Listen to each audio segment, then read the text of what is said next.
তিন দিনের সরকারি সফরে শনিবার ঢাকায় আসছেন ভুটানের প্রধানমন্ত্রী শেরিং টোবগে। প্রধান উপদেষ্টা অধ্যাপক ডক্টর মোহাম্মদ ইউনূসের আমন্ত্রণে তিনি সফর করছেন। সফরের প্রথম দিন প্রধানমন্ত্রী শেরিং টোবগে প্রধান উপদেষ্টার সঙ্গে আনুষ্ঠানিক দ্বিপক্ষীয় বৈঠকে অংশ নেবেন।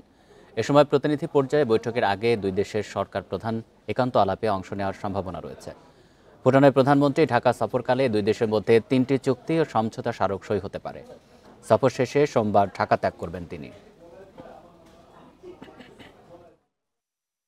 প্রধানমন্ত্রী টোবগে মাননীয় প্রধান উপদেষ্টার সাথে একান্ত বৈঠক করবেন। এর পরপর দুই দেশের মধ্যে প্রতিনিধি পর্যায়ের দ্বিপাক্ষিক বৈঠক অনুষ্ঠিত হবে। বৈঠকে আমরা আশা করছি দুই দেশের মধ্যে বাণিজ্য ও বিনিয়োগ, যোগাযোগ, শিক্ষা, কৃষি, স্বাস্থ্য, জ্বালানি ও বিদ্যুৎ, টেলিযোগাযোগ, পর্যটন, সংস্কৃতি, যুব ও ক্রীড়া, শিল্প সহ দ্বিপাক্ষিক সহযোগিতার বিভিন্ন ক্ষেত্র নিয়ে আলোচনা হবে।